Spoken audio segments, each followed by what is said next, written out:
बहुत समय पहले की बात है। एक छोटे से गांव में एक चतुर नाई रहता था। वह सिर्फ बाल काटने और हजामत बनाने में ही माहिर नहीं था, बल्कि अपनी बुद्धिमानी और चतुराई के लिए भी मशहूर था।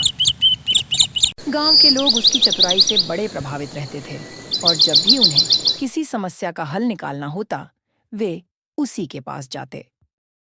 उस गांव के पास एक गहरा जंगल था, जिसमें एक भयानक राक्षस रहता था। वह राक्षस बहुत शक्तिशाली था और आए दिन गांव में आकर लोगों को परेशान करता। उनकी फसलें उजाड़ देता और कभी-कभी गांव के जानवरों को उठा ले जाता। गांव वाले उससे बहुत डरते थे, लेकिन कोई भी उसे रोकने की हिम्मत नहीं करता था। गांव के सरपंच और अन्य बड़े बुजुर्गों ने कई बार उपाय करने की कोशिश की, लेकिन कोई भी राक्षस को हराने में सफल नहीं हुआ। इसी बीच गांव के लोग इकट्ठा हुए और नाई से मदद मांगी। चतुर नाई ने कुछ देर सोचा और फिर बोला, मैं एक योजना बनाऊंगा, लेकिन मुझे कुछ समय चाहिए। गांव वाले सहमत हो गए और नाई की योजना का इंतजार करने लगे।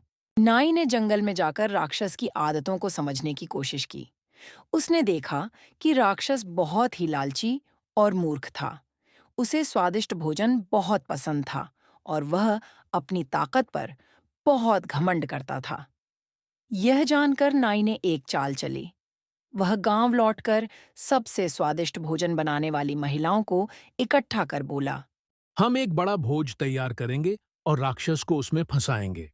गांव की महिलाएं स्वादिष्ट पकवान बनाने लगीं, खीर, पूरी, हलवा, पकौड़े और अन्य स्वादिष्ट व्यंजन।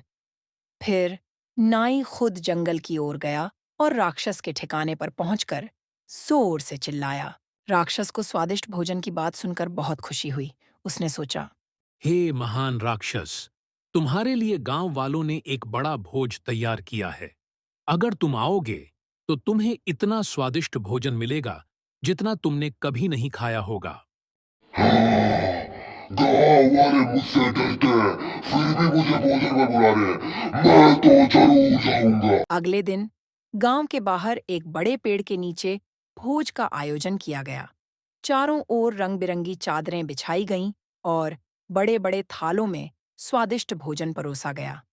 नाई ने बड़ी चालाकी से कुछ खास पकवानों में नींद लाने वाली जड़ी बूटियां मिला दीं। राक्षस जब वहां पहुंचा तो उसने देखा कि सच में बहुत ही स्वादिष्ट भोजन परोसा गया है।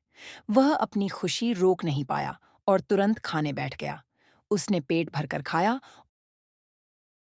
और कुछ ही देर में उसे बहुत तेज नींद आने लगी। जैसे ही राक्षस गहरी नींद में गया, नाई ने गांव वालों को बुलाया। सबने मिलकर रस्सियों से उसे बांध दिया और मजबूत लोहे की जंजीरें डाल दीं। जब राक्षस की नींद खुली, तो उसने खुद को जकड़ा हुआ पाया।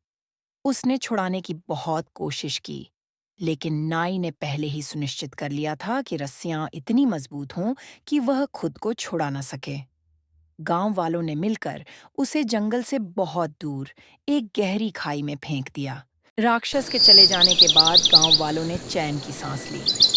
उन्होंने नाई की चतुराई की खूब तारीफ की और उसे बहुत सम्मान दिया। गांव में फिर से शांति आ गई और लोग खुशी-खुशी रहने लगे। इस तरह चतुर नाई ने अपनी बुद्धिमानी से गांव को एक भयानक राक्षस से बचा लिया। इस कहानी से हमें यह सीख मिलती है कि शक्ति से ज्यादा बुद्धिमानी और चतुराई की जीत होती है।